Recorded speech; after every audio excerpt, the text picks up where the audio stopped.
What's good YouTube? In this video I'll be showing you how to create this freeze frame rotoscope clone transition inside After Effects. We're going to be masking out our subject in order to create that freeze frame ghost trail effect, as well as rotoscoping our subject in order to create that clone animation in the background of our subject. I have a lot more of these freeze frame and rotoscope transitions as well as effects videos for you guys, so make sure to like the video and subscribe to the channel. Let's get right into it. So here in After Effects I have this Lil Baby music video playing. What we're going to do in order to get started is we're going to go to our second clip. We're going to first start out by creating that freeze frame ghost trail echo effect. Grab the second layer and click Ctrl D in order to duplicate that layer. Click this layer, right click, go to time and click freeze frame in order to turn the first frame of this layer into a still image. And what I'm going to do is make this freeze framed layer 24 frames long. Grab this layer and bring it back 24 frames so that it overlaps with the first layer. And then I'm just going to rename this to Lil Baby Freeze because that's going to be our freeze framed layer. And then I'm going to grab the pen tool and mask out my subject.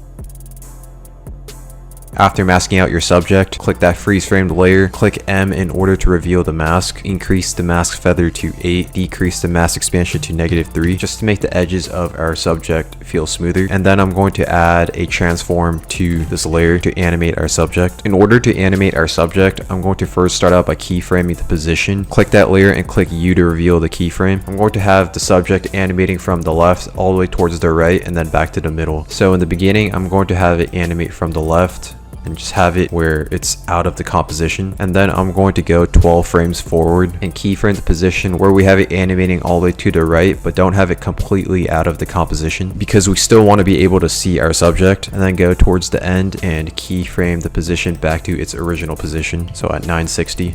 And then grab those keyframes and easy ease them. Go into the graph editor of those position keyframes, and I'm going to have my graph like this where it's going to be animating in really fast in the beginning, and then it's slows down and then it animates out really fast. So it animates in fast and then it slows down in the middle and then it animates out fast. And now if I play this, we have our subject animating in from the left to the right back to the middle. In order to create that ghost trail echo effect, I'm going to duplicate this layer, click the bottom layer and pre-compose that bottom layer, and make sure you select move all attributes into the new composition. We're going to then add the echo effect to this pre-composed layer. I'm going to change the echo time to -0.015, decrease the number of echoes to 7. I'm going to keep the starting intensity at 1 and decrease the decay to 0.8, and then I'm going to change the echo operator to screen. So now if we play this, we have this echo effect as our subject is animating in, and you can change the echo operator to whatever effect that you like. In my case, I'm just going to have it at screen. Now moving on to the rotoscope clone effect, what I'm going to do is grab the second layer or the second scene, and I'm going to double click that layer, grab the rotobrush tool. I'm going to rotoscope our subject. And just a quick tip for those that don't know, in order to make your brush bigger, you want to hold the control button and left click and just drag your mouse in. That's going to make your brush either bigger or smaller. And if there's any unwanted parts that you didn't want to rotoscope, you want to hold the alt button and then left click and just drag over any of the unwanted parts that you didn't want to rotoscope. So I'm going to now rotoscope my subject.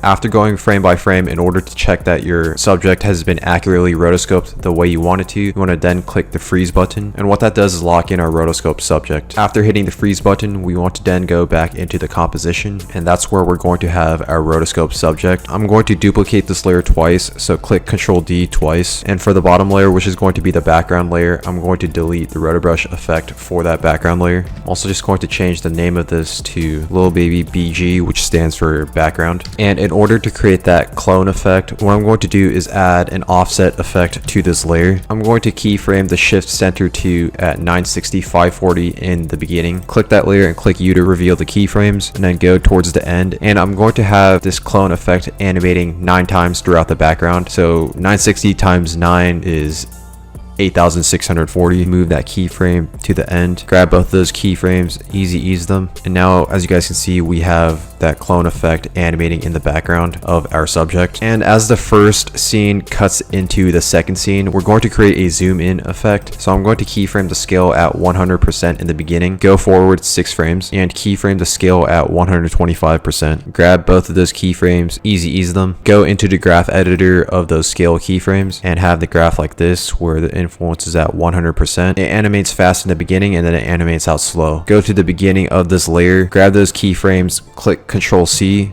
and click both of these layers underneath, and then click Ctrl V in order to copy and paste those keyframes into those layers. So now if we play this, we have that zoom in effect into the second scene. And in order to make this transition look even better, we're going to create a flash blur effect from the first scene into the second scene. So create a new adjustment layer, make this adjustment layer 6 frames long. I'm going to add a directional blur to this adjustment layer, keyframe the blur length at 100 in the middle, and then I'm going to keyframe the blur length at 0 in the beginning, and then go towards the end and keyframe the blur length at 0. I'm going to then add an exposure to this adjustment layer, keyframe the exposure at 4 in the middle, go towards the beginning of that adjustment layer, keyframe the exposure at 0, and then go towards the end and keyframe the exposure at 0. Grab those keyframes, easy ease them. Also have the motion blur on for these 3 layers. Because the blur length is at such a high value for the directional blur effect, it creates a transparent top edge as well as a bottom edge. I'm going to add a motion tile effect in order to get rid of those transparent edges. Increase the output height to 300. Make sure to click mirror edges. Grab that motion tile effect, click Ctrl C and click all the layers underneath and click Ctrl V in order to copy and paste that motion tile effect to those layers. Now if we play this, we have that freeze frame effect in the beginning and then the rotoscope clone effect in the second scene. But that's all there is for this video. If you guys found this video helpful, please leave a like, comment, and subscribe, and I'll see you guys in the next video.